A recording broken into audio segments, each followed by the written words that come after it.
Assalamualaikum warahmatullahi wabarakatuh. Mahasiswa sekalian, kita berjumpa kembali dengan mata kuliah Sistem Operasi. Kali ini kita akan membicarakan mengenai penjadwalan proses.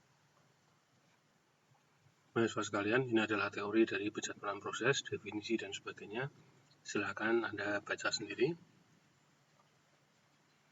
Ini adalah tipe-tipe dari penjadwalan proses. Silakan Anda baca sendiri juga dan dipahami. Ini adalah teknik dan strategi dari penjadwalan proses. Silakan Anda baca sendiri.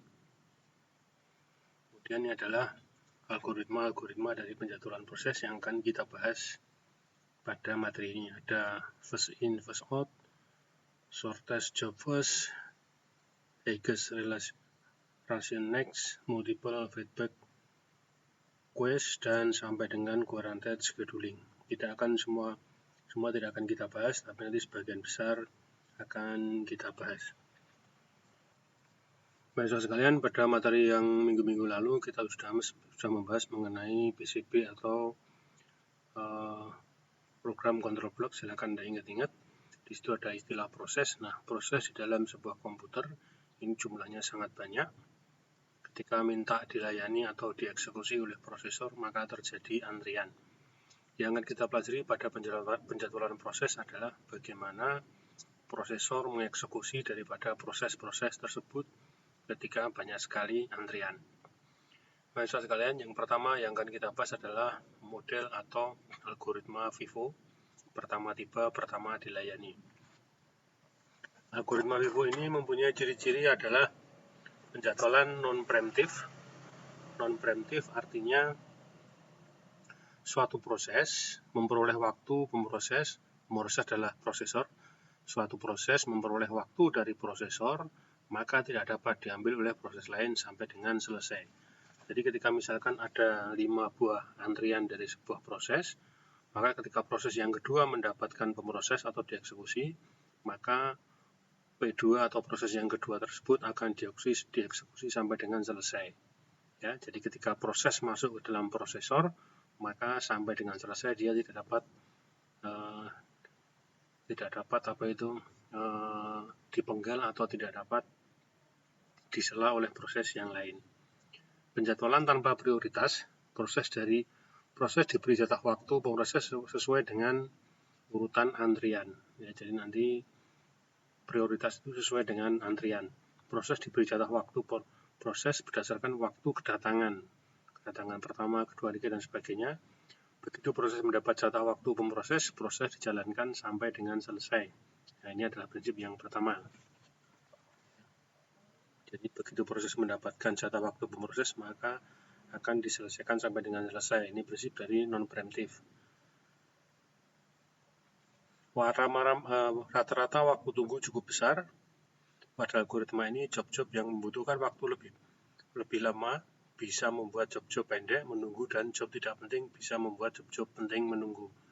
Ini adalah ciri-ciri dari algoritma FIFO atau pertama tiba, pertama dilayani. Untuk lebih jelasnya, mari kita lihat contoh berikut ini. Perhatikan contoh berikut ini, mahasiswa sekalian. Ada 3 buah proses yang masuk, P1, P2, dan P3. Proses 1, proses 2, dan proses 3. Saat tibanya adalah P1 0, P2 1, P3 2. Bestemnya atau P1 itu nanti akan diselesaikan dalam waktu 22, P2 dalam waktu 4, P3 dalam waktu ketiga. Dan setelah ini ada proses ini, kita buat Gantt-nya. Saat tiba, ya, P1 0, ini mulai proses P1, sampai dengan P1 pada waktu 22. Karena bestemnya 22, maka pada saat tiba waktu 22 ini, maka P1 sudah selesai untuk diproses. Ketika P1 ini selesai diproses, maka P2 langsung masuk. Ya, proses yang kedua masuk. P2 punya waktu 4. 1, 2, 3, 4. Nah, pada waktu bestem 4 ini, maka P2 selesai pada angka saat tiba 26. Ya, ini selesai. Ketika P2 selesai, maka P3 masuk.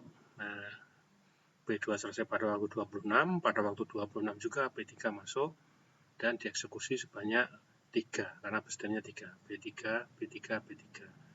Nah, ini tiga-tiganya sudah selesai.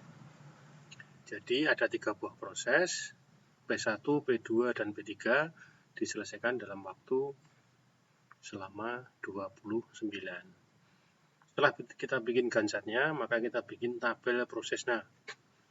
Nama proses P1, P2, P3 saat tiba 0, ya, 1 dan 2, bestemnya 22 dan seterusnya. Nah, kemudian kita bisa mengisi tabel ini dengan aturan sebagai berikut. Waktu tunggu saat mulai dikurangi saat tiba. Waktu tunggu saat mulai dikurangi dengan saat tiba. Kita lihat P1 saat mulainya berapa? 0 dikurangi saat tiba. 0. 0 kurangi 0, maka waktu tunggunya adalah 0. P2 saat selesai 20, saat mulai 22, saat tibanya 1. Waktu tunggunya 21. P3 waktu tunggunya saat mulainya 26 dikurangi saat tibanya 2, jadi 24.